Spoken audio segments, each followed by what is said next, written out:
This episode is brought to you by Militaries of the World. Look at you, sitting in your den, not accomplishing anything. Wouldn't you like to get out there and experience fun and adventure? Parachuting with your friends into an open field, camping out in the wilderness, singing songs together in a sleeping bag or on a hike? Well, Militaries of the World wants to invite you to join them on years-long vacation of daily thrills and enjoyment. You'll see fabulous places with smiling people happy to see you. Every day from morning to night is filled with planned activities under the joyous direction of your entertainment coordinator. You're a frog, Private, and frogs live under the mud. Are you crying? Get down and give me 20 push-ups. Again! When you sign up with Militaries of the World, you'll never again ask yourself, what shall I do today? You will be told. And someone will always be there to make sure you do it, and that you get the most out of it. And right now, our listeners can choose whether to take their interior exploration package, their cruise package, or even their aeronautics package, for those blissfully unconcerned about their masculinity. And thank you, Militaries of the World, for sponsoring the Rereading Wolfe podcast.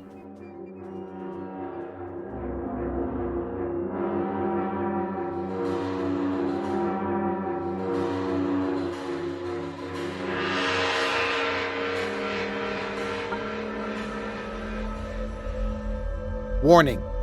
The following discussion is deliberately riddled with spoilers and unhinged speculation on this nearly 40-year-old book, Gene Wolfe's The Book of the New Sun. You can't read a Gene Wolfe story. You can only reread a Gene Wolfe story. Welcome to Rereading Wolfe. We don't pretend that this is the first time you and we have read these books. We want to understand them in as much detail as possible, and that means considering the works as a whole. Hi, I'm James Wynn. And I'm Craig Brewer. Hi, Craig. Hello, sir. It's good to see you made it safely through the gate and are here to strike out onto the Commonwealth with me. Yes, indeed. And now, listen, I want to remind everyone that we're going to be doing an Ask Me Anything on the Gene Wolfe subreddit this Thursday, the 21st, starting at 12 noon Eastern time. That's New York time, or 9 a.m. Pacific, Los Angeles time. So, do the math on your own for everybody else. We'll probably rattle on all day until the questions peter out. You know how we are. So don't hold back on those questions. Give us the full boot. Please come over and say hi and ask something, just for the very petty reason that the other two podcasts had a lot of action and I don't want us to look like sad and lonely. No. Make up questions, even if you're not interested. So yeah, definitely. But no, we'll be around all day. It's fun. If you don't have a Reddit account, this is a good excuse just to make one for free, of course. And there's always, in the main Gene Wolfe subreddit, there's always lots of good discussion that you can hop into. I mean, it's probably the one place that, as good as sometimes some of the stuff on Facebook can be, the nice thing about Reddit is it's all searchable and available. Like on Facebook, that stuff just kind of disappears, but Reddit, you can still go find the old things, just like the Earth List. And it's very active. It's maybe one of the most active author subreddits I know of. Yep. There's even a joke subreddit now. Somebody made like a meme, crap posting kind of thing for Gene Wolfe. It's a separate little subreddit, but it's fun. So, but yeah, if you haven't seen it, there's weird stuff to go check out over there. Absolutely. Regarding the summary episode, we got a lot of positive responses. Stuart Ham really enjoyed the episode and the outro selection, If the Moon Turns Green by Billie Holiday. He says, best work and by far best musical choice. Now, do we have a discussion about how Lady Day is related to Head of the Day?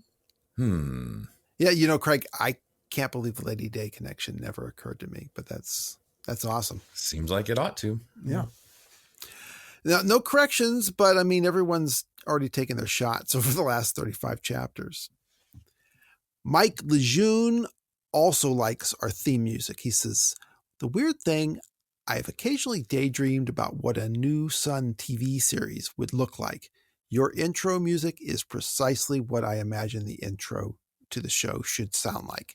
If this were a scene written by Wolfe, it would probably mean something. In this case, I'm willing to chalk it all up to coincidence. Well, let's do an etymology on our names, Mike. Maybe we are the same person. Yeah, that music, by the way, is, if we haven't said it in a while, it's from the Annihilation soundtrack. Right. The Natalie Portman movie, and based on an even better, I actually like the movie, but it's based on an even much better book, which is the first of a trilogy by Jeff Vandermeer. And that's a great soundtrack. I listen to that soundtrack all the time. I love it. Yeah. It's weird, kind of atmospheric, classical type stuff, but then he tries definitely to sort of do like sound, like noise music a little bit too at times. It definitely goes into scrapes and odd things. I mean, there's a tiny bit in the clip we had there, but it's pretty intense stuff. Yeah, definitely good. And somehow it does invoke the world and the tower in some way. I don't know. We also had a lot of discussion about our Christmas bonus episode with Glenn McDorman of the Gene Wolfe Literary Podcast. Very cool. Yeah. Stuart Ham, again, was curious about the father's name in the Wolfe story, La Befana, Joe Bananas. It just seems so silly. And I offered something useless about the word bananas meaning fingers, Joe Fingers. But Michael Sloan did a deep dive and came up with gold. He says, Bananas is a pretty common nickname in the Italian-American community for someone with the last name Bonanno, most prominently the mafia crime boss Joseph Bonanno, whose moniker was also Joey Bananas, and with whom I think Wolfe would have been familiar. I bet he was. And of course, Bonanno literally means good year, which with the end of the year connotation of the nativity story, as well as the introduction of the Messiah, making this a really, really good year for the planet's inhabitants, seems to me likely reason for the name. Plus, Joe's name is actually Joseph, of course. And he wasn't done either. He thought it was interesting that in the story Christ was born on another planet to a human Jewish immigrants rather than to the native species. He says, which would seem to imply in the story that for the incarnation to occur on other worlds, Jesus would have to be Jewish and born in the line of David. So Earth would be the first planet where the incarnation occurred. And salvation for each planet would have to wait until a starship could take a Jewish couple there. And then he went on about the Christian doctrine of one time and for all. And it was really interesting. Check it out. It's in the show notes. No, that made me start thinking about how that would happen on different planets and how much, if like how much is the Old Testament necessary for the New Testament, right? That's very theological, but if you follow the whole Bible, then Jesus has to be of the line of the Jews. And so, technically, I guess he couldn't be on another planet unless that happened. But that's that gets into very, very, very strange theological territory too. but it's kind of fun. It's fun. It's also a cool solution to that problem, which I think is pretty creative. Yeah. Stephen Frew continues to move through the episodes. He got to chapter 18 episode of Shadow, and he has a lot to say. This is the chapter where Severian and Agia crash into the Cathedral of the Claw. This is a long, beautiful essay, and I'm not going to be able to do it justice. It's about how the Uncreate works in Severian's world. It's about ambiguity in Wolfe's stories, and it's about how it's fruitless to wring your hands about the improbabilities in this story, because more than anything, it's driven by the gravitational pull of good storytelling. He says, after all, as Freud said somewhere, sometimes a phallus-shaped vial is just a phallus-shaped vial. And he also has an answer to the point where Agia is explaining who the Pellarines are. And she says they never, and then breaks off because the Pellarines of the guards are approaching. He says, I must admit, I've always thought it was clear. These are nuns, and Agia is a person who lives in large part by manipulating men sexually. I think she was going to say, they never have sex. It's what she would find notable about them, a fact that would make her say, as she does. And, that's a good point. That could be it. I think his essay is well put. And, Craig, if we had a separate feed, I think I'd record him reading it. As we discussed in the summary episode, I think it's more complicated than that, but it's very well put. And there's a link in the show notes. So check that out. Well, Craig, the shadow is behind us and the light of the claw is before us. So let's get on with it. You're talking about the election or are you? Oh, no.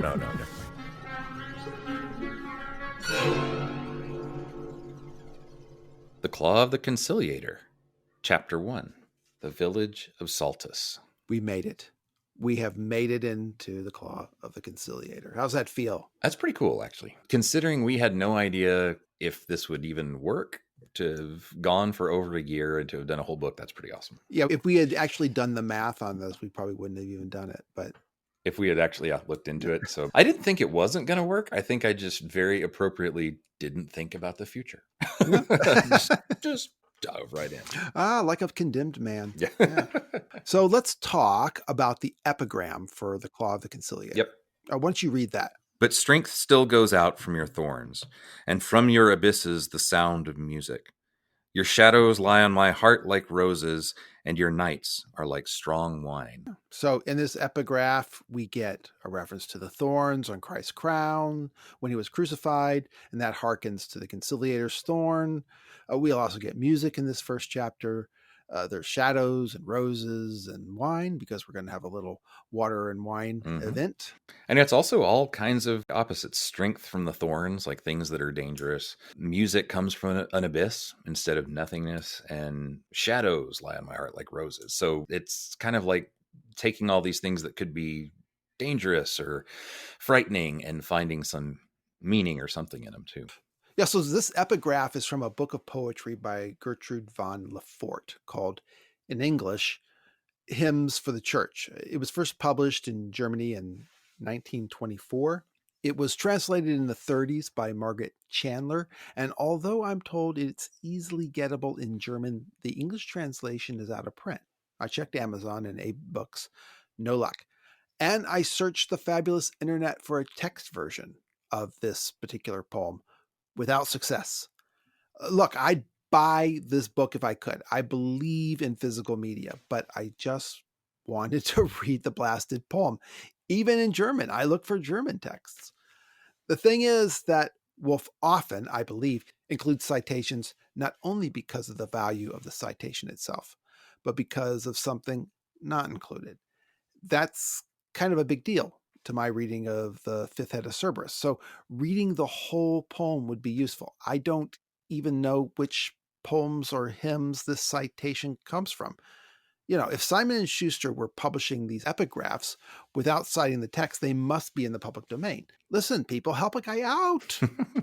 And it makes it weird too, just because I want to know where Wolfe had it. Mm-hmm. Did he have it in an actual book of hymns? Did he have it in a book of quotations or something like that? Or was it quoted from something else? Like that's where I think I've said it a bunch of times already, but where I would just love to have Wolfe's library or just a list of the books that he had at some point, just to know maybe what else was he reading that this came up from. Because nowadays it could have been very much like he went and looked for anything on Google that had shadow, any hymn that mentions shadow, let's just go find something. Yeah. But then it was all about what you had and what you'd actually read. So it would have been fun, but we just don't know. Well, trust me, I do outros. I know exactly how that feels. Yeah. And here's something interesting. She also wrote a novella called The Song at the Scaffold. Ah, very interesting. But I'll tell you something, Craig. None of this matters. Because after that deep dive in Castle of the Otter, also called Castle of the Days, in the chapter Hands and Feet, Wolfe says that he knows nothing of Gertrude von Lefort, beyond that she wrote these specific lines in the epigraph. So we move on. But I may come back to this one because there's some things about it, like I said, about mixing up positive and negative imagery and taking things in different directions that a lot of Claw does, I think. So I'll be bringing this one back up. All right, so we start the narration in the village of Saltus, and Severian is dreaming. I should say that in Castle of the Otter, Castle of Days, in that same Hands and Feet chapter that I mentioned before, Wolfe says that the name of Saltus, quote, indicates a narrow wooded valley. A little research on this, and I find that Saltus in Latin means a narrow pass, a ravine, a defile, and also a forest or mountain pasture. The word might be related to silva, meaning forest. So that takes us to a wooded valley. As we discussed, I suspect that if we were inclined to follow Severian's journey up the Nessus River to the north, Saltus can, practically speaking, be located at the town of Salto, Uruguay, on the Uruguay River, north of Buenos Aires. Buenos Aires, Nessus, Uruguay, Gallo, Salto, Saltus. Not that it changes a single thing, but I'll be tracking Severian's path up the Uruguay River, and you can join me if you like. So, getting into the story, if you're reading this for the first time, actually in the 80s, when you open this up, the first word is a character's name, and it's not a character we know from Shadow. So, from the beginning, you're in a cliffhanger moment, and he starts you off with a bit of a whiplash because now we've already said it's a dream, but you don't even know that then. So, you're already way far away Right. from where you expect to be when it starts, and just trying to figure out who is this Morwenna person, and then it's weird, and then you're like, okay, it's a dream, and then he mentions something about what happened before, but in such an oblique way that you realize you're not going to get anything explained about how you got to this point for a while yet. And honestly, it feels to me like it has flashbacks to events that haven't yet occurred for Severian. I mean, it's just quite disorienting, like the way the first volume of the Book of the Long Sun starts, but for different reasons. And we'll see elements of the dream play out over the next 4 chapters, 6 weeks from now for you guys. But I'm going to explain it to the degree that we're able. And that's a cool point. The fact that it starts kind of out of time, just like Long Sun starts out of time. Mm-hmm. That's actually really cool because I can think of all kinds of reasons why that would be fun. It's sort of saying the real meaning for things isn't in the causes that you think of as causes, that there's all kinds of other stuff going on. There's fun theological ways to read that or philosophical. Oh, yeah. But it also is just a different way to tell a story when you start not in the time of the story, really. And that's kind of what a dream is. It's a different time. So, let's read it. Morwenna's face floated in the single beam of light, lovely and framed in hair dark as my cloak. Blood from her neck pattered to the stones. Her lips moved without speech. Instead, I saw framed within them, as though I were the increate, peeping through his rent in eternity to behold the world of time. The farm, Stachys, her husband, tossing in agony upon his bed, little Chad at the pond, bathing his fevered face. So, Morwenna's face is in a single beam of light because Severian has decapitated it and is holding her head. Mm-hmm.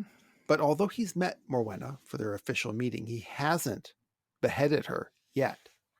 I guess another possibility could be that this is like Morwenna in her cell and a beam of light was coming through on her head and that alone. But, with the blood dripping on the stones, Severian's dreaming of chopping off her head. Mm-hmm. Oh, yeah. And thinking about the people she left behind. And also, there's that sad moment there where he tells us pretty quickly that he thinks that your head will keep living for a few seconds at least after it's cut off, which is terrifying. Yeah, and there is a myth about that, right? Oh, yeah. With Levasseur, I can't remember that guy. I can't remember, yeah.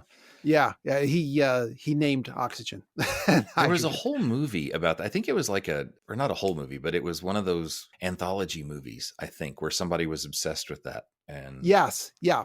What was that? But it's, I did some backward reading on that, and it turns out that that's really unsubstantiated. That really? the story, I'll just say, the story is that I can't remember his name. It's French, you French people.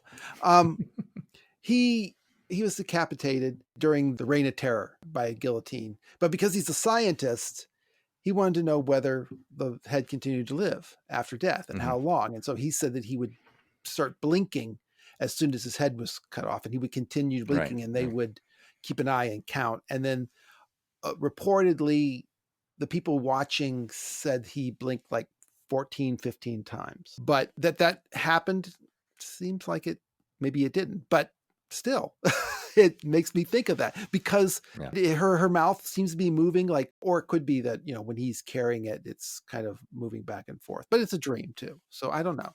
But then there's the moment too where he breaks out of this, and in his dream he makes the comparison of watching her lips move as if he was God looking through the rent of eternity into time. Mm-hmm. But yeah, as if it's going from one total way of looking at things into a worse way.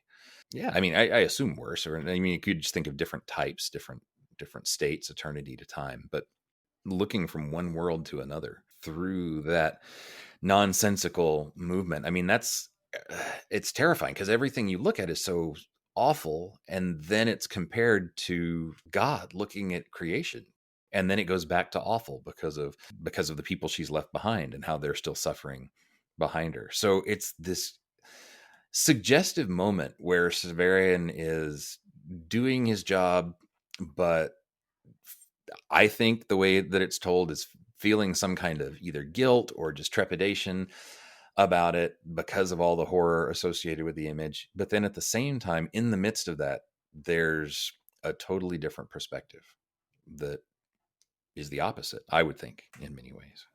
But also, Severian sees Stakis, as the text says here. That's Morwenna's husband, who she's accused of murdering, right? Of poisoning. And Severian sees in his dream Stakis in agony due to being poisoned, and her child, Chad, at a pond, bathing his face, which is hot and feverish, due, I guess, to being poisoned. Incidentally, this mention of the child's name, Chad, never going to get a mention of it again. It's just only in this dream. But the thing is, Severian's never met Stekis. He's never met Chad, as far as we know. They're already dead when he gets involved. So in this life, what's the deal? How does he dreaming about these people that he's never met? I'll just go to link that to something else. If you believe that beams of light on a person's head designate a family member of Severian in some way, well, here's one for you. And just to reference that, we had talked about that back in the jail cell with Agi and Agilus. Right. Yeah. Well, like a listener had mentioned that after the fact, but Right. Yeah. Got to not take credit. Shoot, there's so much now. I forget exactly what we talked about, what other people had talked about. My apologies. Yeah. It came up in the comments. Listen to the comments, people. I will say that I am sympathetic to the idea that Morwenna's family is important to the larger occulted narrative in some way. And we'll discuss that when we get to it. Anyway, let's see. Saint Stakis is an obscure but sort of important saint. In Paul's letters to the Romans, he sends a greeting to a friend that he calls Dear Stakis, but it's not known that this is the same Stakis who was installed by St. Andrew as the Bishop of Byzantium. Stakis' name is Greek and means a spike or near a corn. Anyway, there's no interesting legends that I've learned about this guy. St. Chad was a bishop in Mercia in Britain. Again, he's important politically and ecclesiastically, but there's nothing to hang my hat on. St. Morwenna has a lot of iconography that might have been deemed helpful. She was of Cornwall in Britain, but nothing about her, rings for me. No, she was not beheaded. Her name is associated with the word maiden or virgin, but it means literally white sea. So if there's reasons for Wolfe to pick those names, it does not seem to be due to either their literal meanings or the legends associated with the saints. And the only thing I would say is that for no good reason, Morwenna's name has always reminded me of Morgan Le Fay. Like, I don't know why exactly. Oh, also kind of a reference to death. Yeah, that could well be. Morgan is definitely more sinister. Like, it wouldn't be Morwenna who would be Morgan. It would be, her name. Eusebia? Yeah, Eusebia, thank you. Whose name I always think of as Megatherion because, I don't know, I think I misread it wrong one time. And so I'm like, Erebus? No, Eusebia. But yeah, so that's the only thing I think. And it just, Morwenna seems like a sad name. And I don't know now if I think of it as a sad name because I feel sad for her or if there's something about the... Well, it calls up morbid and a lot of death roots. So back to the dream.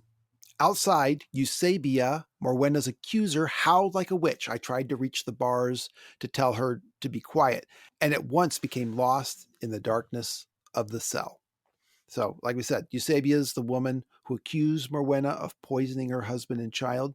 She seems to have been more contemporary in age to Stakis, and Morwenna stole him away from her, or Eusebia thought she did. And frankly, although Severian never overtly admits it even to himself, I think we're given enough information to be certain that Eusebia did the murdering. When Severian goes to have his meeting with Morwenna, she's chained to, he says, next to a pond, and the midge flies are biting her. He said that she was very beautiful, Severian compares her, maybe suspiciously, to Thecla, but he notes that Morwenna's hair is black and straight, while Thecla's hair was curly, maybe wavy. And honestly, I think that's the only time we get that little detail about her hair. And Eusebia was there ranting at her. Like I said, most of this comes out of chapter 4. When Severian visits Morwenna, Eusebia was there. Saint Eusebia, her grandmother became a saint. Both her parents were saints. I guess, the whole family is in heaven carrying on the family business right now. But I didn't find anything to associate her with Morwenna's accuser. Anyway, Severian is lost in the dark in this dream, and he's following a light that takes him back to the Piteous Gate, where we'll get a little bit of information about what happened there in the last chapter of Shadow. When I found light at last, it was the green road stretching from the shadow of the Piteous Gate. Blood gushed from Dorcas's cheek, and though so many screamed and shouted, I could hear it pattering to the ground. Such a mighty structure was the wall that it divided the world as the mere line between their covers does two books. This is surely a metaphor for the fact that we are currently separated from these events, right? From this narrative to the last narrative by the covers of 2 successive volumes of books. Yeah. Yeah, I thought the same thing. I get that. I mean, so many ways you could take that, because the wall is the physical thing separating that, but also the wall is really separating you from knowing what happened, right? There's a huge, it's not just a line, there's a gap there as well. And I don't know. I mean, I don't know if there's something about perception there, about sort of being dependent on Severian's perception to tell us one thing or the other, but also just a difference in time. There's all kinds of separations. And I mean, I don't want to get too symbolic and too easy real quickly, but I'll do it anyway. So the first thing, it's our job. We have to do it. I know. But so much about this first chapter is about separations, right? Like the first thing you see is a severed head, and he's got the wall here and how it's a mark between two things. And there's a bunch of other stuff about separations that'll come up in the chapter. That the first one was all about gates, and gates can be opened and closed. And now we're getting something about a wall and severing and separations.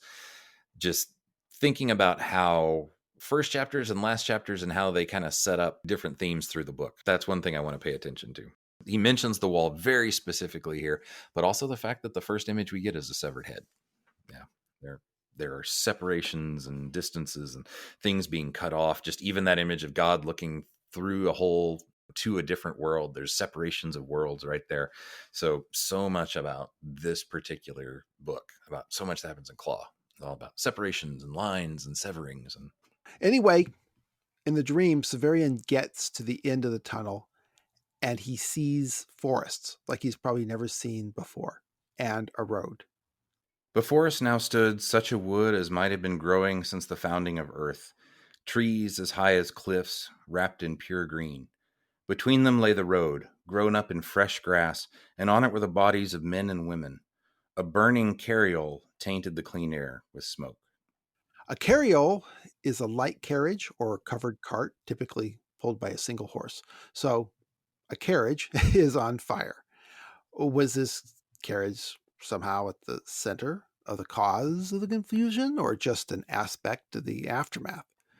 And just from a very specific question, I've always wondered, is that supposed to be the thing that the guards were attacking? Is it something about that carriage? What went off, or was it the first thing? Are we supposed to think that? Is it just a red herring? I mean, we'll never know. Mm-hmm. But since he points it out, it does seem that something about one carriage.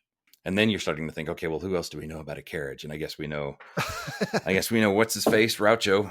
It's Raucho. So that's what happened to him. It was Raucho running back to Syriaca when he accidentally let the Megatherians loose and was killed. And there are 5 riders sitting on destriers. Here we first understand that destriers have hooked tushes. Is that how you pronounce it? Tush or tush? Yeah, I don't really know. Hooked tushes. I don't know. I suppose I should look that up. Tushes. I'm going to say tushes. Here for the first time, we can understand that destriers have hooked tushes. A tush is a canine tooth. The destrier have longish hooked canines, like saber-toothed tigers whose canines are curled up Mm-hmm. like tusks, I assume. And those hooked canines are embellished with lazulite. Lazulite is a rare blue shiny metal. Since you said lazulite, two of the colors we've gotten right here again are blue and green.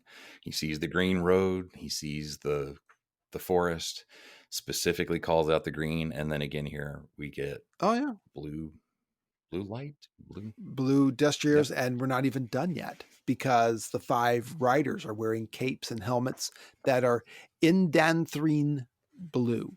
Is that? I think so. Indanthrene blue is an artificial dye like indigo. I think this is a fancy way of saying that their uniforms are dark blue.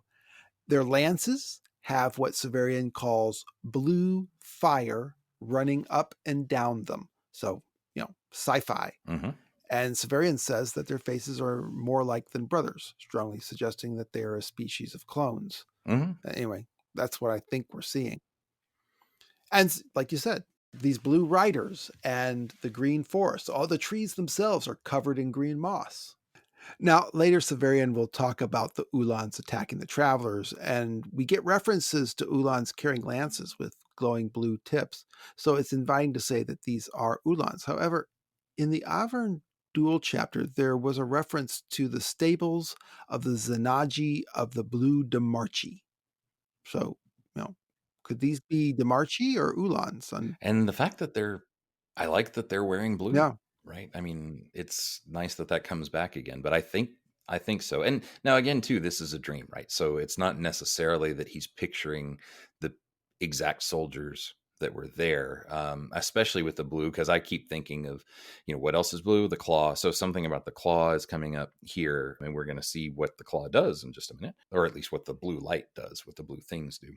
And I'm probably overreading it by necessarily saying it's the claw. But I mean, being a dream, there's 2 different layers at least at work in all these images. Yeah, he's looking back, but we have to be careful about looking at what we see here as thinking that's explaining what happened at the wall in a literal sense. Yeah. Or, like American military, they all, used to wear green. Maybe everybody wears blue if you're in the military. Yeah. Maybe. Anyway, I do think that these are Ulans. But if they aren't, it's a new unexplained facet to this story. But I think they are Ulans. So the 5 riders are standing there on their destriers in the middle of the road amid the rubble, the burning carriage. People going through the tunnel split left or right to either side, suggesting that they aren't killing everyone who leaves the tunnel. These people being allowed to split off to either side of the road. So the idea that they were attacking everybody who was leaving the tunnel seems to be a dead end. Something happened, has something to do with that burning carriage. And he describes the riders too as like a blade that was cutting the people as they come through, sort of separating the people again. And separation, it's there again, separating people into 2 groups. And specifically, he and Dorcas, they end up on different sides. Dorcas is torn from his arms and he's about to attack to try and get her back. And then all of a sudden, Malrubius and Driscoll. Yeah. Oh, wait. Some things I want to talk about. There's that carriage. It can't be Baldander's cart, right? I wouldn't think so. No. That wasn't a covered cart as far as I could tell. But it could be as simple as the carriage and a crowd of travelers that didn't diverge off the road, but were just trying to go straight down. Mm-hmm. But maybe these Ulans at this point are looking for someone in particular as the crowd leaves Nessus through the wall. But still, what happened to cause the initial catastrophe? I just don't know. Personally, I'm not sure it was one of Hathor's critters, unless the critter set the cart on fire. I don't know, though. Wolfe hasn't given us enough information, and he never will. Okay, get ready for it. When the crowd splits, Severian and Dorcas get separated. Dorcas going in one direction, along with Talos, Baldanders, and Jolenta, and Severian going in the other direction, apparently with Jonas. Hathor? Who knows? As Dorcas gets pulled away, Severian pulls his sword. He says, I drew Terminus S to chop down all the people between us. She's Severian. And I found I was about to strike Master Malrubius, who stood calmly, my dog Triscally at his side, in the midst of the tumult. Seeing him so, I knew I dreamed, and from that knew, even while I slept, that the vision I had had of him before had not been dreams. Oh. There's a lot going on in these 3 paragraphs, right? And even when it's about the Piteous Gate, it may not really be about the Piteous Gate. Right. So now he says here, and we talked about this before, that this is where he knows the difference between seeing Malrubius in a dream and seeing him in real life. And the difference is strong enough that it's his way of saying, at least I'm going to tell you one thing about the last book. I wasn't dreaming with Malrubius last time. Right. Yeah. And we know, of course, that he did not, as he left Nessus, encounter Master Malrubius standing in the middle of the road. That didn't happen because that's a dream, as he says. Right. Although I would argue that it must have happened somehow metaphorically, unlike the other appearances of Malrubius. Yeah. This is a dream. So I think that's being a dream because, yeah, the next line we get, by the way, is I threw the blankets aside. So after that, he wakes up and we find out it's all a dream. For real. Yes, but we should at this point remember when those previous events that he encountered Malrubius were, that we now know were not just dreams. There was in 5 Legs. There was the chat around the campfire. That was the big one. Right. Most recently. And then before that, it was when he saw him peeking in on him after his elevation ceremony at the Mansion. There's no mystery about those. But there was one other instance, right? When Severian was drowning. Yep. And for a long time, my guess was that what he was describing was a memory, that maybe Juturna actually killed him in the river, and Malrubius and the Hierogrammates had resurrected him. And now I still believe it was a memory, but not from his own life. But some are going to say, well, that wasn't a dream. It was a vision. Not good enough for me. How do you know the difference between a dream and a vision? I mean, the point is that it's the difference between Malrubius actually acting and merely acting in Severian's mind. So, Craig, do you have any other angles to this? Well, yeah. I mean, going back to the dream there and taking it more as dream imagery, like I said, I'm less inclined to see this as really giving us much information about what actually happened at the Piteous Gate, and instead be like, okay, what could it be talking about in different ways? So a couple things. One thing, I feel like all that blue with the soldiers has to be related to the claw. And if you read that last little section there, what's kind of going on too is the claw is almost like separating 2 groups of people. And it's Dorcas in particular who's separated on one side. What it almost looks like is, to me, is that the claw is separating the living from the dead, or the people from the right, from actual connection and getting lost. The sheep and the goats. Yeah, could be. But I like the idea that what he's in his dream state doing here is realizing that if the claw really is real, then one thing it might be able to do is to be a way to, in weird dream logic, be a way to bridge the gap and sort of, or at least open up that gap. And then he decides, because he's going to fight against it, right? And he's going to get back to Dorcas. But what we also know, really, and this is not something I think you would pick up on at all the first time you read it, but since Dorcas is going to say, she doesn't belong here, then the idea that Severian is taking out his sword and really fighting so hard to get back to Dorcas, it's almost like he's fighting against the claw and whatever the power of the claw really is, because he realizes that it's something that is preventing him from, being with Dorcas, from being with the woman who, at least at the moment, he loves. Anyway, all of that's just to say that I feel like if you can take all that blue light as sort of him thinking and feeling about the claw, it's showing him feeling really ambivalent about what this thing is going to be. It's not spelled out at all now, but I think that there's going to be a lot of stuff in Claw of the Conciliator where he feels really torn and unsure of what the claw is, or what good it would do, or whether he should use it, or whether even its healing and resurrecting power is something that is good, and he's not sure. And I feel like in some ways that's what the dream logic is getting at in that point. Very iffy. So do you believe that the scenes in this dream, everything we see here before Malrubius appears, do you believe that these scenes, these things he's looking at, did happen or did not happen? I think they did not happen. Or if they did happen, there's nothing that says that they have to literally be like this, just because some of what he shows, right, is, I mean, it couldn't happen, right? Like it's just dream stuff, like the fact that, you know, 1 second he's in the cell and then the next second he's on the green road, and then all of a sudden the green road is right. So things like that. But that last thing too, where with the tide of the markers, even if that did happen, the dream logic could still work. Like it's still saying, okay, this was a scary time where you felt pulled away from someone you love, and you also maybe feel that way about the claw, so I'm going to mix up those symbols. You know, just that's dream logic kind of worked right there. Well, that's what I think with the dream logic. It picks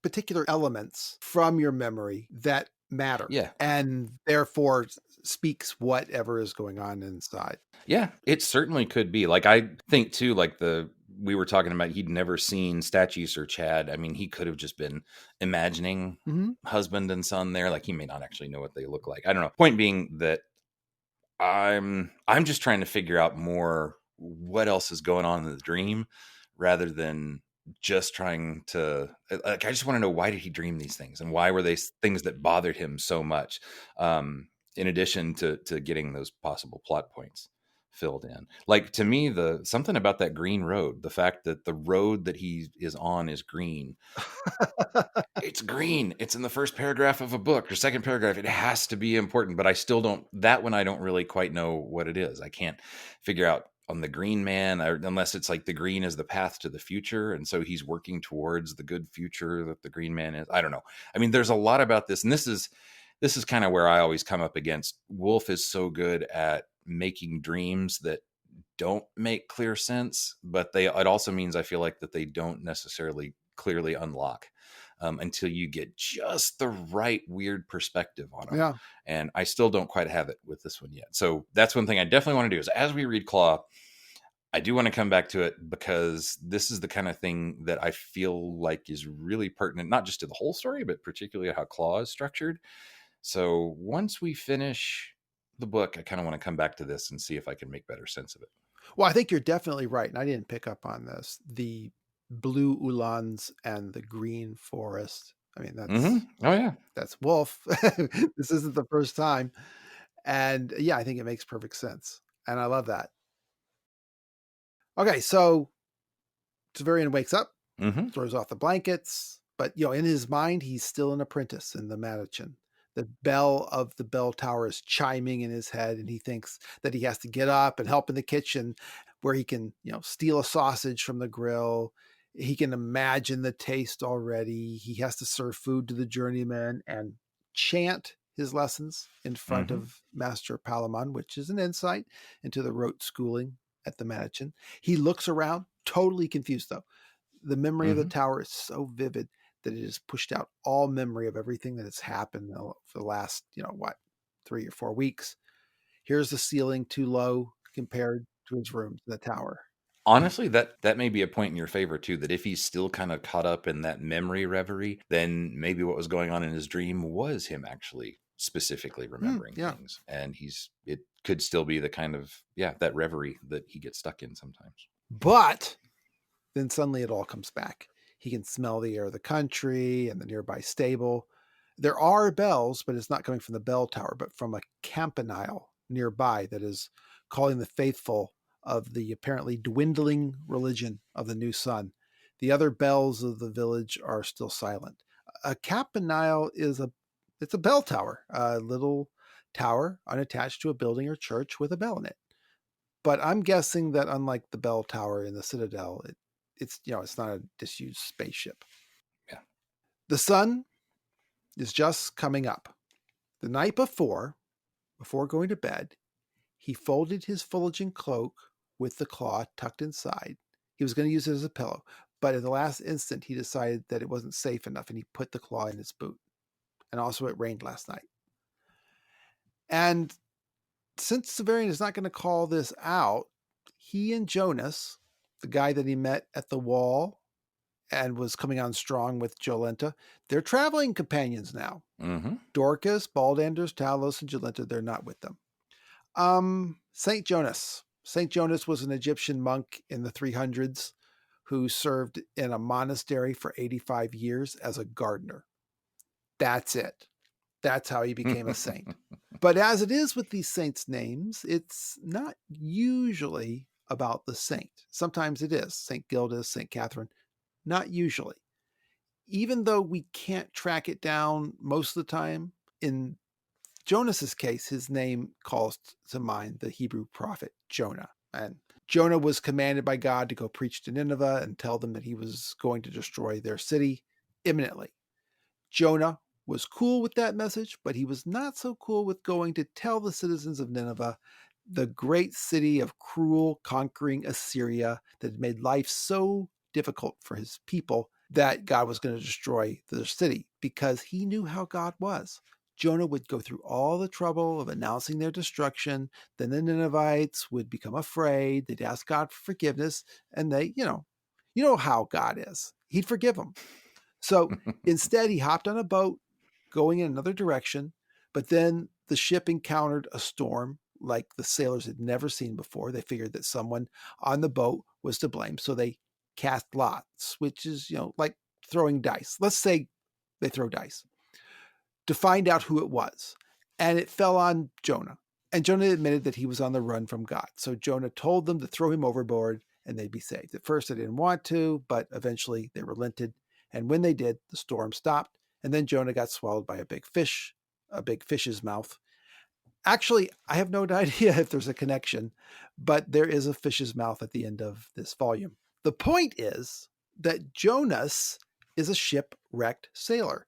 And so the name is apt. That's true. Also, a Jonah is someone who is unlucky on a ship. The other thing about the name, too, is that it's one of the few names that seems like it could also be almost modern. And I mean, I guess it is. If you think of the boy band Jonas Brothers, which I had never made that connection until just now. Oh, geez. But no, I was thinking that given that he's from so far back and the only other name that we get is the Korean pilot's name. Right. Then, I don't know. I don't know if that's really it. If it's supposed to be, is it a corruption of John? Is this just a weird way of pronouncing John? I don't know. Well, I would guess his name isn't Jonas, right? He may have picked that name because of his past. Right. Right? Because Jonas is a name from the Commonwealth, right? It's named after a saint. Yeah. It's probably a name more like something we would know. Yeah. Maybe it's John. I don't know. But that would be a saint, so probably not. But we skipped one rather important sentence. Did we skip a sentence? As Jonas had discovered the night before. Oh, yeah. Big moment here. Jonas discovered that their water ewer had wine in it and not water. A ewer is just a pitcher. And this is, the consensus agrees, a Christ miracle by Severian. He seems to have turned the water into wine. Now, to be totally fair, we don't actually see him take a sip of water and then be like, aha, and then take a sip of wine to see it change before our eyes, right? Like that, we don't exactly see that. Yeah. But it just seems unlikely that the innkeeper would put wine in the pitcher for guests. Also, it's not terribly useful. That's right. Still, you know what? I've heard retorts like that to my theories. So just covering all angles. Maybe he just put wine in the ewer. But he does have to use it. So there's no regular water. So he has to use that to basically brush his teeth. Exactly. Also, continuing to be fair, I've argued the claw miracles are all not performed by Severian, but by the first Severian acting behind the scenes. And I've argued that this must be because Triscally, Dorcas, the children in Thrax, there's no point in these miracles being orchestrated by either the Hyros or the Megatherians. They only make sense from the perspective of Severian himself to act with knowledge of his own life and a little bit of early preparation and planning to improve it. But I don't see any real value in the first Severian turning the water into wine either. It didn't even happen during Severian's dream where he sees Malrubius. It happened the night before he went to bed. But this thing, like you said, is sort of no, never mind. I'm thinking of a line from Mystery Science Theater where a miracle happens and then it's kind of small miracle with not very many consequences, but okay. Anyway, but no, so like you said, it's kind of a weird little thing. Like, why would you just turn this to wine when they don't really think much of it, and it doesn't seem to signify much to them very much? But it might also be, It's an inconvenience. yeah, it is actually, yeah. But it's also, if you want to look for a reading where the clause action is kind of random, this is a great one, Yeah. right? Because Severian himself doesn't know quite how it works and how to make it work. And this would be a place to look to say, yeah, it truly is kind of random. Like, it has this apparent meaning to it, but it also is just pointless sometimes. Right. Oh, anyway. So, well, we should ask, so is Severian Christ? Yeah. Well, just answer it now, James. it's quite a tale. He's not. I guess he's a Christ figure, right? He's not. Yeah, he's not that's Jesus, but no. Wolfe says that. Wolfe says he is a Christ figure. So yeah, he does say he's a Christ-like, Christ yeah. figure. There, he says he's a Christian, not a Christ. And Joan Gordon thinks that, well, he just lost his nerve. But this is the one, apart from resurrection, which I guess is a little bigger miracle. This is the one other miracle that is specifically very much, I mean, Jesus Christ, that this is definitely that. It's not a Messiah. It's not just a, a hanged God or a burned God or a resurrected God. It is definitely to a very specific thing. Yeah. Right. I mean, the only way you could make it better is if he was at a wedding or something. So Right. So Severian pours some wine to rinse out his mouth, but he can't splash wine on his face and smooth his hair. So he's going to go do that with the bucket in the well in the inn yard. The inn yard is just a yard adjoining the inn. Jonas is still asleep. Severian notes at this point what Jonas looks like. Straight nose and straight forehead, which he considers to be something out of a different time. He's seen people like this in old pictures. It makes him look ancient, which brings up the question of what people in Severian's time look like. When Severian meets the man apes, Jonas tells him that the man apes have lived under the ground so long that they've changed from normal humans into a kind of separate species. And Severian asks, well, why didn't everyone else change? And Jonas says, well, you did. You just don't, since you change, you don't even notice it. So it makes me wonder if, in Severian's world, people have heavy Neanderthal brows and bulbous noses. Yeah. But when Severian sees the body in the mausoleum, he says he has the same features as himself: a straight nose, deep set eyes, sunken cheeks. I don't know. Maybe it's unknowable. Maybe it's just a hint that people have changed. Yeah. And unless he's also trying to just say the same word but mean something a little bit different here with straight. True. And we knowing that Jonas is half robot, but want to know, like, I keep thinking, is this like did you ever see Red Dwarf? Yeah. Have you? Unless he has a straight forehead like Crichton does in Red Dwarf.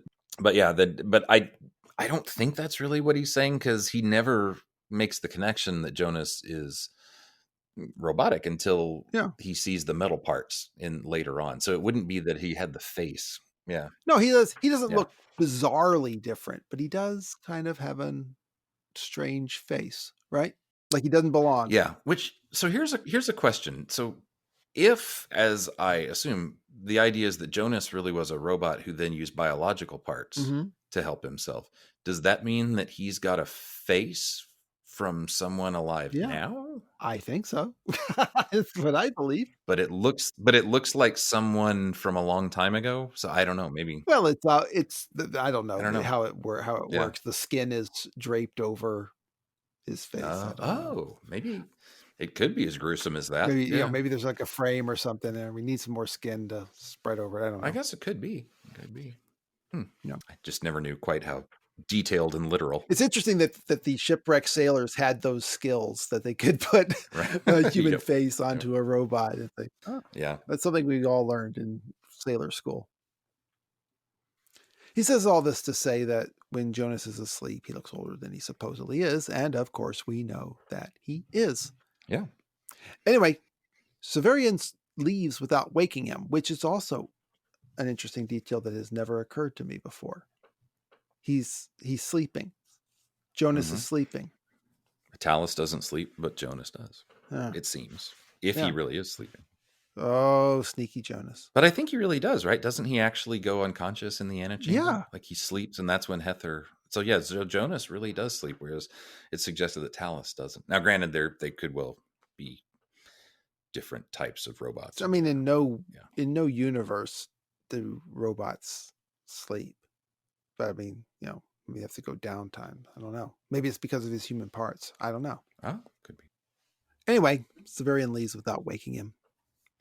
So the village has woken up now. It's rush hour. There are cattle being driven down the street by 3 dusty and common looking riders with iron tipped goads that are longer than they are. And they have, quote, hard, watchful, low bred dogs. The sound of the streets are, quote, alive with hooves and the clacking of scimitar horns. Horns that look like scimitars is a interesting casual description, right? Yeah, dangerous, dangerous and heavy, very heavy. The driven animals are all taller than a man. Some are black and some are piebald. There's coarse hair falling across their faces, half blinding them. Severian tells us that these are going to the river to go south into Nessus to be sold to the slaughterhouses there. And here's the interesting part. Severian at this point remembers that Morwenna's father had been a drover. A drover is someone who drives cattle to market. Severian considers that this herd could very well be Morwenna's father's. But, that seems unlikely. So, 2 possibilities on this one. One is that Severian just has Morwenna constantly on his mind, long after all these events had occurred, at the time when he's relating this. Because he doesn't want to admit it, but, he thinks he executed an innocent woman. But in these events that he's describing, his thinking at the time, she's on his mind even before. So the other reason that we're going to talk about Morwenna's father is because her family matters for whatever reason. Now, the first is easier to argue. I don't know that Severian has beheaded a family member in some kind of sense, but I don't know. Right. It's there. It's possible. Morwenna is young. She could actually be the same age as Severian. Is Wolfe deliberately putting women in Severian's path to make us think this could be his sister? Yeah, I've wondered that too. Just because, I mean, there are a lot of things about her. The fact that she takes up so much in the very first chapter, the fact that her name is the first word of the book, have always made me think that she should be much more important. And in some ways, it almost seems like she shouldn't be, because we know that he talks about how many times when they're on the road later, he plies his trade, right? And does this. But something about this one stands out to him. It could be that it's still that he's just not used to doing it. I mean, we talked about how in the one chapter where he's thinking so much before the night before having to kill Agilus, that maybe all of that is nervous thinking and rationalization and all that kind of thing. So maybe he's still resisting what he has to do in some ways, in some psychological way. But yeah, at the same time, though, Morwenna just seems like she plays a bigger role than we really understand. I feel like she is, but I don't know. Yeah, I'm not exactly sure. I feel like I have failed you, dear listeners, because on this one, I don't really have even a guess. Because if she is his sister, I don't know what to do with that. Right. I just don't know. So, I mean, my inclination is to think of her more as symbolically important, that he's thinking about her because he does think that she's innocent.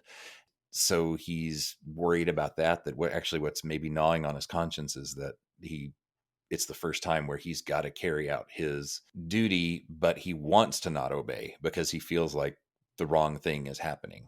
And so he's maybe resisting that some way.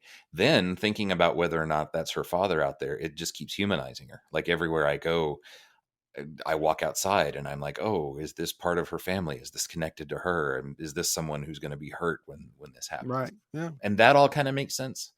I just feel like with Wolfe, it seems like there ought to be There's some hidden plot thing here that I just haven't figured out. Yeah, I believe that there is, and I don't believe we're ever going to know what it is. And I will say, though, that being said, it still definitely does work, I think, as him worried about. it still works. It still works, but I do feel like there's something. I mean, it can be that, and it can be him worrying about her being innocent and killing her. She's big. I mean, literally, he has a dream about beheading her the night before the excruciation. This is not a memory of after. Otherwise, he's talking about memories, right, of the wall and all. But in this case, no.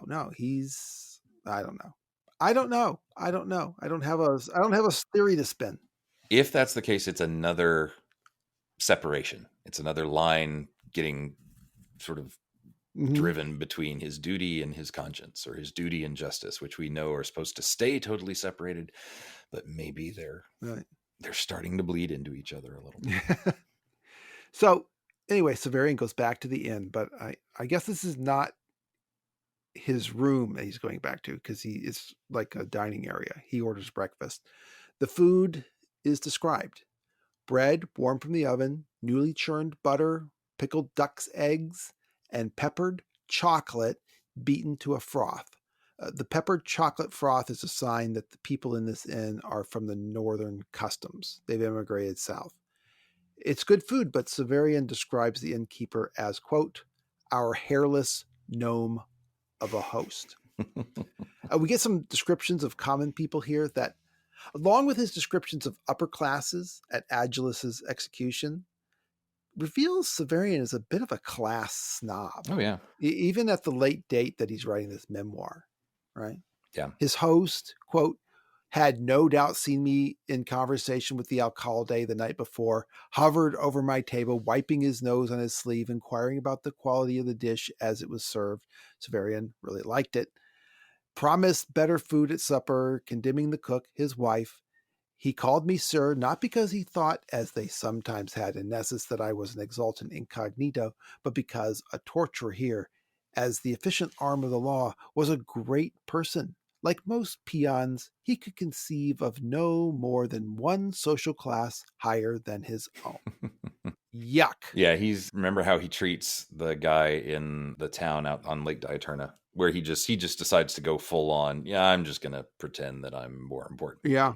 I'm a master, and I'm gonna make everybody do this. And there he gets payback for it, because they capture him. But here, yeah, it's a kind of thing that happens over and over again. I don't know what it is about the place where he stays and in people, remember, because he does the same thing in Shadow 2, where the trick, they say, is go in and just act like you belong there and threaten them, and they'll give you what you want. So something about inns, and well, in that case, those are just torturer manners, right? That's what they do. If I need a space beside the pool, I'll just go sit here. Eventually they'll leave. I need a room in an inn, I'll just sit here. They won't like it that I'm here. I will get a room because they'll want to get me out of the common area. But no, Severian is definitely a classist. Yeah. Severian was thinking of asking the innkeeper to give him and Jonas separate rooms. He doesn't think Jonas is a casual thief. Not that he can know for sure. I mean, he might have only met Jonas very recently, 2 or 3 days ago, judging by the rate of the plot in the first volume. But, this is the Claw of the Conciliator, and he didn't want to tempt him. Anyway, Severian says that he wasn't used to sharing a bed. Well, maybe not at the mansion, but in the last 4 nights between Citadel and the Wall, Severian shared a bed twice, once with a giant. Mm-hmm. But then Severian reconsiders because he's not sure Jonas can afford his own room. Craig, now that I look at this, I'll bet the Wall event, Severian's being approached by the alcalde, and the alcalde is like a mayor or whoever is the chief judicial officer in this town. Anyway, the Wall, the meeting of the alcalde, and Severian's meeting with Morwenna all happened the same day, just the day before. And that's why Severian is only now considering separate rooms. I reached out to Mantis on this because in Lexicon Earthus, it says that it's about a week afterwards. Mm-hmm. And that's what I've always assumed too, was that it was longer. And as soon as you brought that up, it changed my timeline of these books. Yeah, just a little bit. And Mantis says, well, maybe the first night they slept rough. So after talking about it, kind of agreed it couldn't be as long as a week, but it could be maybe 2 or 3 days. But I'm going to say it happened yesterday. We have had one night since the separation at the wall, and all of this happens because, and that's not surprising. I mean, look at Shadow. Look all the things that happened his first day away from the Citadel. Yeah, and it also would explain maybe more, like I always thought the strange thing was, well, I thought he was so attached to Dorcas. Like, why isn't he looking for her? Why has he been just hanging out in this little town for a long time? And maybe, yeah, everything has happened in one day, one night. And the alcalde came to him that night when some rumor got around that he was there. And that actually makes it feel a little more plausible to me. The only thing that doesn't necessarily is the fact that Jonas and he are a lot friendlier right off the bat. And if it's just been, They did become fast friends. Of course, they shared a bed. So. that's true. That's true. And maybe something else happened, right? And maybe there was some kind of, I don't know, bonding experience running away from the wall. But Well, Jonas is just a very personal person, right? He does really connect to Severian very fast for whatever reason. mhm. But Severian doesn't know how much money Jonas has. He doesn't know if he's a thief or not, or whether you can trust him. I don't know. I think it's been just one night. That's true. He does mention that he still, hid the claw and worries about whether or not Jonas, Right. So there's still some suspicion there. So Yeah. less time may make sense. And he's only now thinking about separate runes. Why would he not do it, the night before? So now we're going to be told that there is more than one major execution event coming up. They've buried a man alive as punishment, a man named Barnock, and now that they're going to remove him. So the innkeep says, "You will be there today, sir? When they break through the wall, a mason could take down the ashlars, but Barnock's been heard moving inside and may have strength left.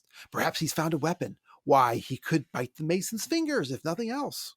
Ashlars are building stones, so they've piled bricks against the entryways. Severian says that he's not going to be there in an official capacity, but he might go watch. The man says there will be a 2-day fair, today and tomorrow. In this sense, probably a market / celebration. The economics are not exactly obvious, but I think an annual state fair, that's like a cross between Six Flags and a huge market and a community celebration. An insight into the way Severian sees the man. He says that his hands slithered together as he talked as if they had been oiled. And let's see. Yeah, we get the story. The alcalde saw Severian and Jonas eating at the inn, and that would probably be, noon or so. Then he enlisted Severian to execute Morwenna and Barnock. And the alcalde has announced there will be a fair. Severian went out to meet Morwenna last night. It all happened in one day, half a day, really. This is Severian's life, people.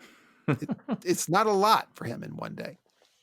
So let's see. It's now, at least from Severian's point of view, remember, it's possible that he's been time shifted around, but it's now, by my personal reckoning, if he left the Citadel on a Sunday, Monday was the Avern duel, Tuesday was the meeting with Agilus and Hathor, Wednesday was Agilus's execution and the vision of the temple with the Pellarines, Thursday they crossed the wall, and now it's Friday.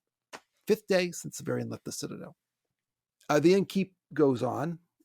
Why, today we'll open the sealed house and pull Barnock out like a badger. Is that some sort of reference to Hildegrin, Craig?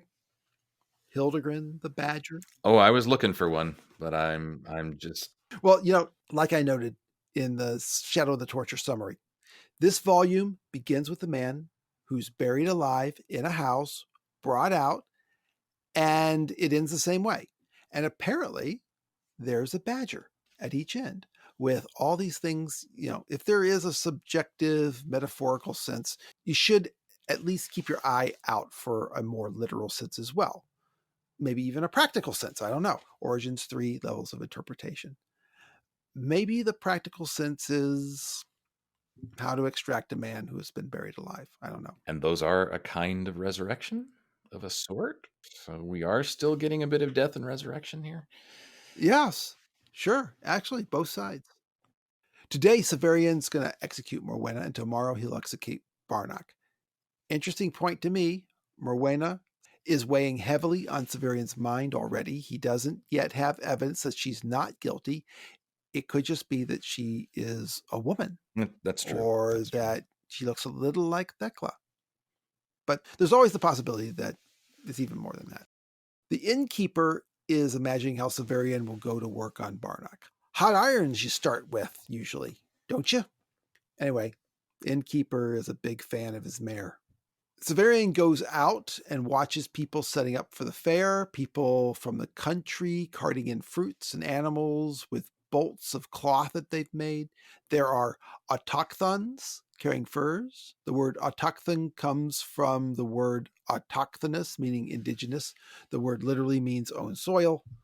This kind of suggests that the dominant culture of the Commonwealth is a more recent import than that of these people. Yep. Autochthons are naked, rustic people. Think of the remote Amazonian tribes. I think that's what Wolfe is getting at. Yeah, I think so. And they play a much bigger role in Sword.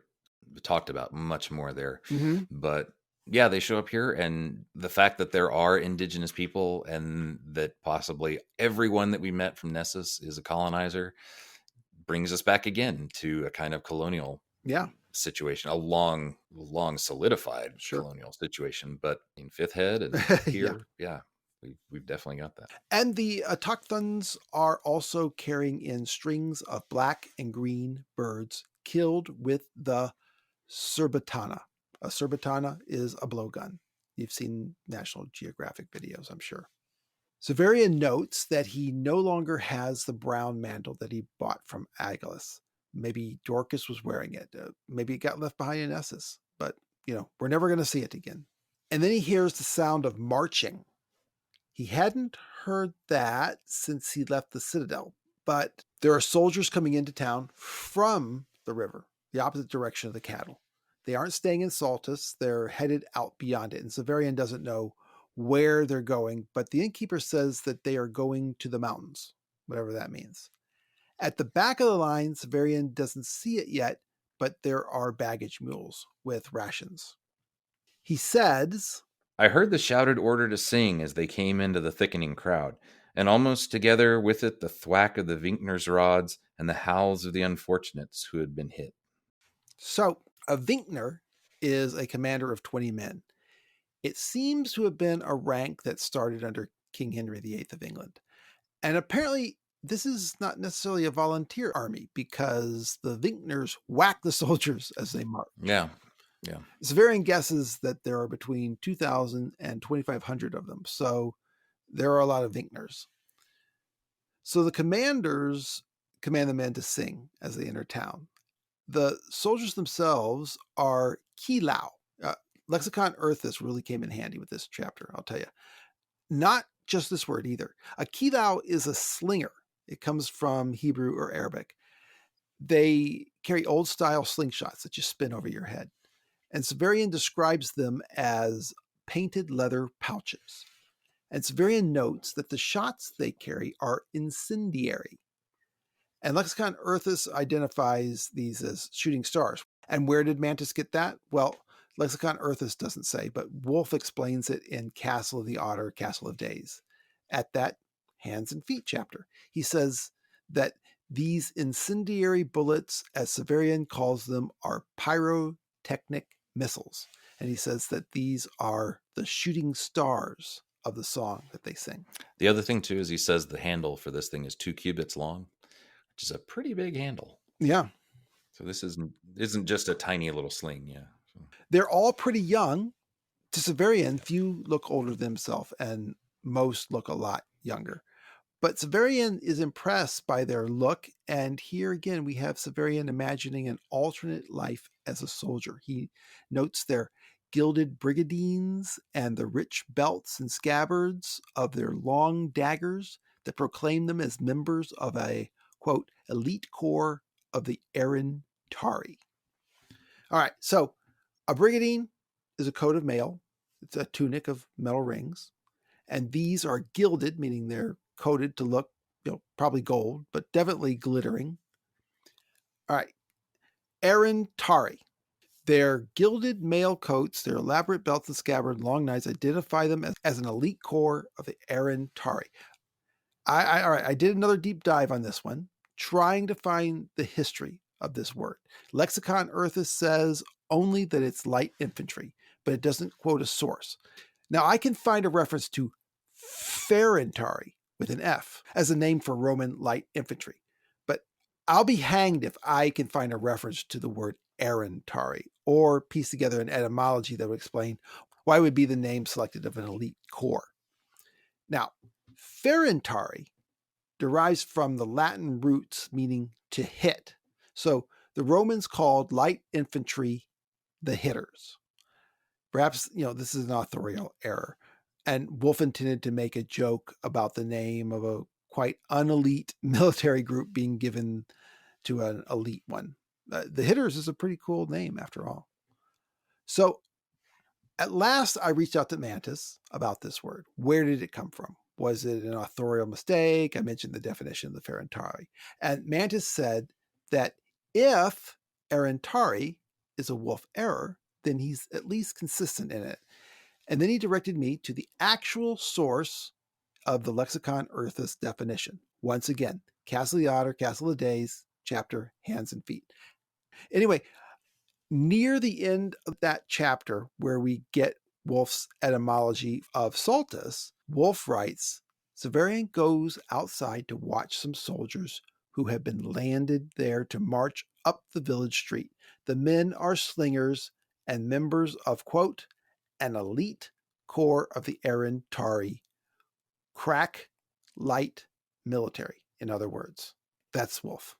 Now, Mantis also notes that the definition for Ferentari was also included in George Cameron Stone's 1934 reference, a glossary of construction, decoration, and use of arms and armor in all countries and in all times, together with some closely related subjects. That's the title. It's cited in the bibliography of Lexicon Earthus, and Mantis attests that Wolfe used it as a reference a lot. So I'm going to opine that the word Wolfe was originally reaching for was Ferentari. And Mantis set me right that, look, the text doesn't say the Erentari were an elite force. It says that these slingers were an elite force of the Erentari, that is, light infantry. Crack light infantry. Mystery solved, my friends. Cut to correction in 2 weeks. Sorry, folks. I was wrong. Actually, I do feel pretty confident about this. Michael, please feel free to use my name with the 3rd edition of Lexicon Earthus. But no, I mean, for the first chapter of the second book, to me, it's obvious that one reason why he's doing so much description of the military is partly so he can get all these terms in there and be like, hey, remember in Shadow when I made up all those words? Yeah, that's what I mean, there's got to be a little bit of that. Yeah. But they also, in order to fit what they're supposed to be doing, they need to be right? They have to really be real words. Hey, let's get to the song they sing. Here, Wolfe is channeling Kipling, I think. Kipling had a lot of poems that were essentially military songs to be sung while marching. And Severian describes the subject matter as, quote, a true slinger's song. And I guess it is a slinger's song because of the mention of shooting stars, as Wolfe said. These are their incendiary pyrotechnic shots that they fire. He records the song as he heard it with an offhand acknowledgement that these types of songs are constantly changing and have innumerable versions. When I was a lad, my mother said, you dry your tears and go to bed. I know my son will travel far, born beneath the shooting star. In after years, my father said, as he pulled my hair and knocked my head, they mustn't whimper at a scar who are born beneath the shooting star. A mage I met, and the mage he said, I see for you a future red, fire and riot, raid and war, oh, born beneath a shooting star. A shepherd I met, and the shepherd said, we sheep must go where we are led, to Dawn Gate, where the angels are, following the shooting star. Severian says that the song went on and on. Some of the verses were cryptic to him, and some were comic, some clearly assembled purely for the sake of the rhymes, which were repeated again and again, unquote. Now, I forget, is this the only little song like this, at least with multiple stanzas, this and then the one in the end of the book? Well, there's the one in Shadow where he hears the rowers rowing. The God is for us, and yeah. Yeah. But just those two, right? I'm trying to think. I'm trying to remember if there's another one. I can't think of one off the top of my head. Yeah, since there are so few, I mean, that one is almost really moving. The first one, not this one, but the one about the... Oh, actually, hang on. I know where to look, and I can tell you. Hold on. Wolfe actually puts all of the songs that he does in this one chapter, all the epigraphs, and it appears the only other verse would be the spell that Severian puts over his. Yeah, the sailor song really actually seems kind of moving. I mean, especially in context. This one, possibly, it's more, I don't know, ominous a little bit, but just because he does it so rarely, they stand out. But otherwise, it's more like little doggerel verse. Yeah, but it's definitely just a marching song, right? It's kind of something you might see in a Kipling book of verses. These soldiers are Southerners. They're from the cold, cold South, and this won't seem strange to you Australians, but to us in the Northern Hemisphere, it throws us a bit. The innkeeper says that he knows they're from the South because some have yellow hair and dotted hides. That is, they're blonde and freckled. So these are, the Scandinavians of the Commonwealth. And I suppose they're fair for the same reason that the Scandinavians are fair-skinned. They need as little melanin as possible so they can absorb as much of the sun as possible because they're, near the pole. I remember Rosha, with his red hair, is supposed to identify him as a Southerner. And the innkeeper speaks to Severian's own mind, I think. He says, the singing almost makes you want to join them. He says he's seen a lot of them going through town. And he says, but precious few going back. Well, that's what war is, I believe. I always try to tell myself they're still there. I mean, wherever it is they went. But and I know there's a lot that have gone to stay. Still, singing makes a man want to go with them. I followed for years and years now, though the battles they fight never seem to make much difference. You understand me? It never seems to get much closer to us or much farther off either. What I've always supposed was that our autarch and theirs appoints a spot to fight in, and when it's over, they both go home. My wife, fool that she is, don't believe there's a real war at all. And this sort of sums up American war since 1948. Korea, yeah. Vietnam, Afghanistan. Yeah, well, especially Korea, because I mean, what we're also getting here in the very first chapter is a reminder that the front is out there and that Severian's going to be getting closer and closer to it the whole time. And then, of course, Citadel is mostly a story of fighting in a war. But it's right here, right? It's sort of mentioned as a random possibility, or at least a far off thing once you're still within the wall. But now in this first one, we're getting our first glimpse of not just soldiers, coming back for the winter or something like that, but actual people who are, pretty close to being fighting it. So just a reminder for Severian and from Wolfe that we're actually making progress towards a war front. So there's that going on in addition to all the other strangeness. You're getting closer and closer to a war. But the wife's comment also speaks to the paranoia that this book evokes in the reader about every little bit of exposition. Mm-hmm. The innkeeper's wife thinks all the soldiers are going to look for Vodalus, which the innkeeper considers ridiculous. He's just a bandit. But anyway, this early in the book, I mean, if you read this, maybe you are thinking, well, maybe we're going to find out that there is no war at all. This is like a 1984 something. And again, it's an example of Wolfe kind of telling you the truth, where we find out that the way the battles are going, they pretty much kind of stay right in one central spot. They come home for the winter and then they go back out. Yeah. And keep fighting in the same place.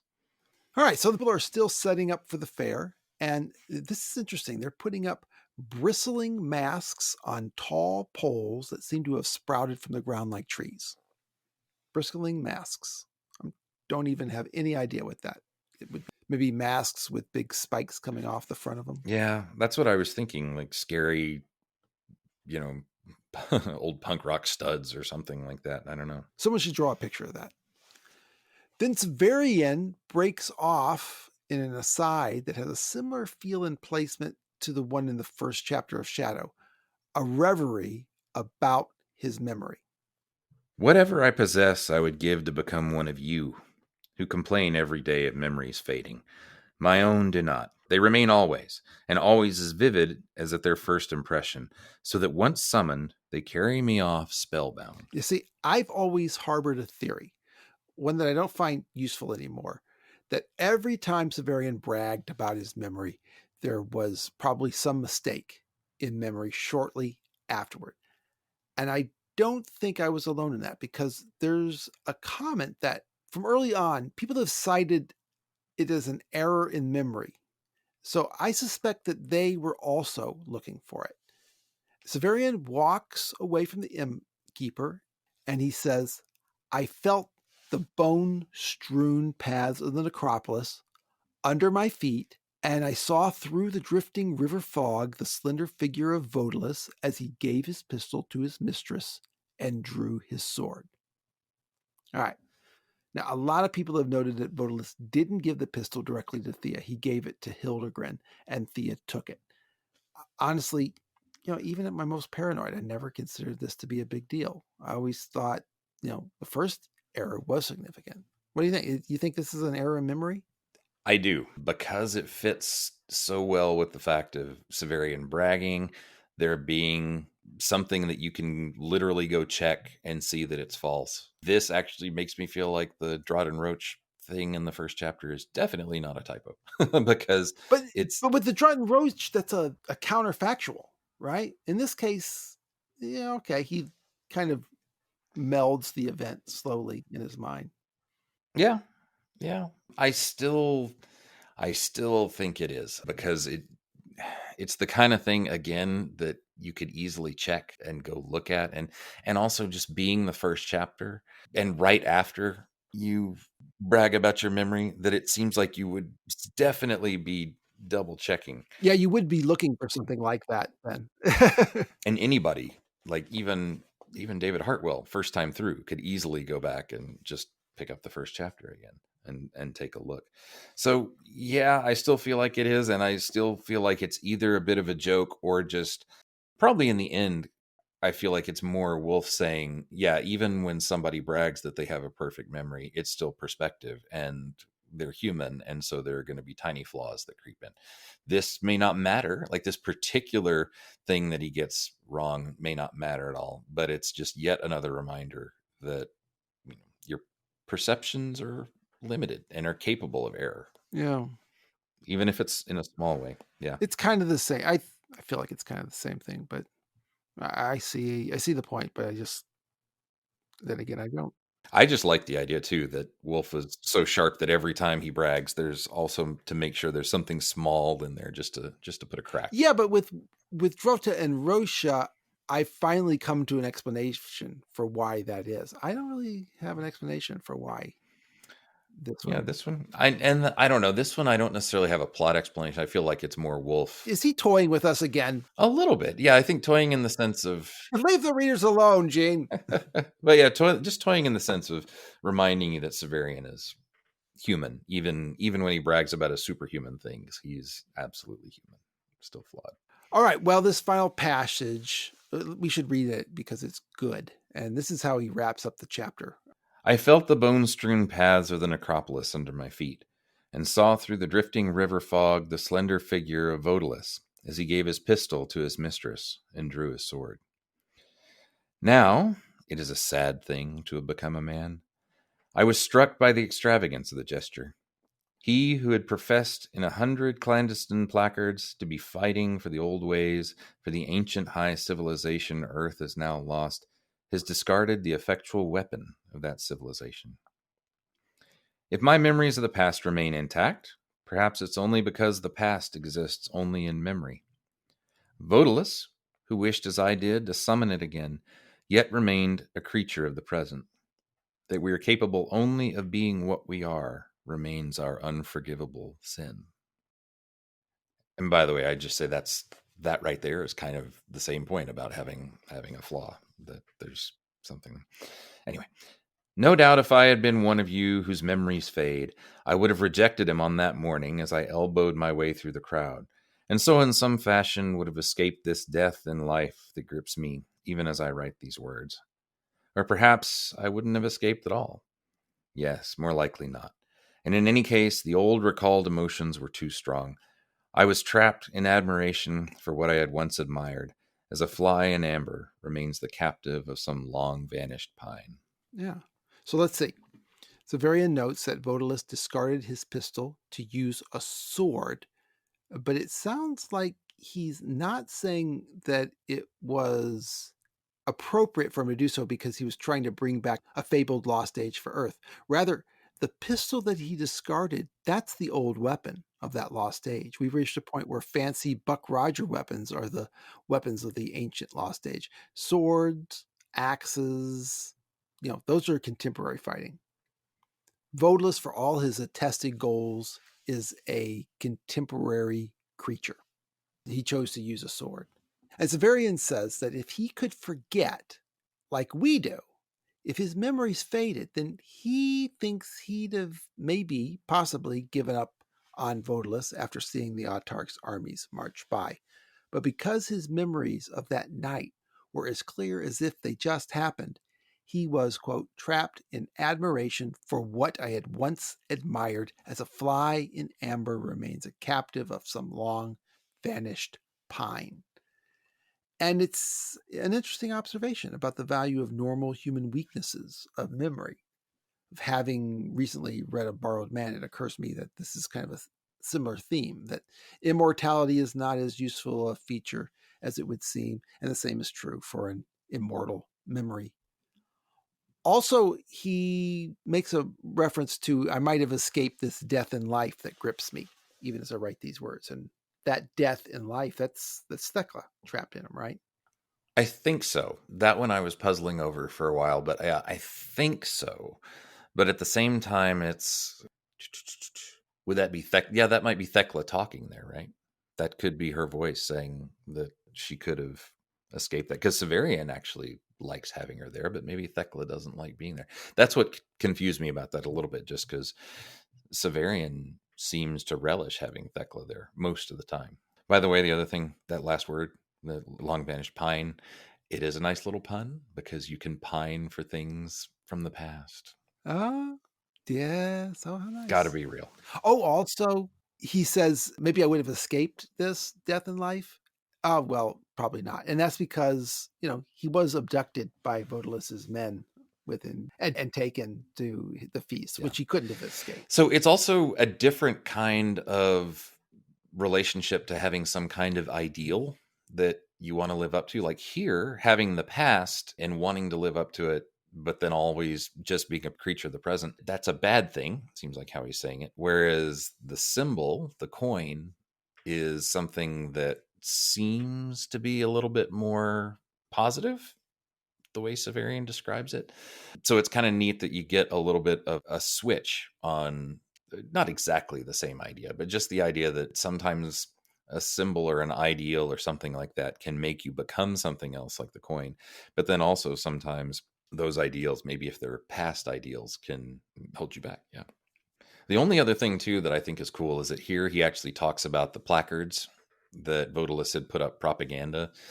And we never get that in Shadow. You never really quite get how people might know Vodalus, but as soon as he says that, I feel like you're a little bit more in like V for Vendetta land, where you get the Well, we're also outside of Nessus itself. We're closer to But yeah, so Vodalus here comes up again as something that there's some good in him that maybe Severian is drawn to, but now we get more of a sense that Vodalus is not quite so wonderful a thing. And this is really the first time that we get that hint. I think all through the first book, Vodalus is still seen as potentially a wonderful alternative, but this is if I'm right, this is the first time where Severian, looking back, is more regretful of going after Vodalis. Right. Yeah. He's discovered someone who doesn't think he's so hot anymore. Right. He's just a bandit out here. Yeah, all these ideas of adventure and glory have kind of melted away. And that's the end. So we certainly hope you have comments, thoughts, corrections, and complaints all about. Oh, there must be something here. Let me hear what you think about Morwenna, and bring them all to us on the Facebook group, the subreddit, Twitter, or email. You can find out how to do that on the show notes. Leave an Apple Podcast review and tell your wolf reading friends. And until you hear from us next, may the Morta favor you. See you next time. Johnny was a schoolboy. Hey, mama, I'm going away. I'm gonna hit the big time, gonna be a big star someday. Yeah. Mama came to the door with a teardrop in her eye. Johnny said, don't cry, mama, smiled and waved goodbye. Don't you know?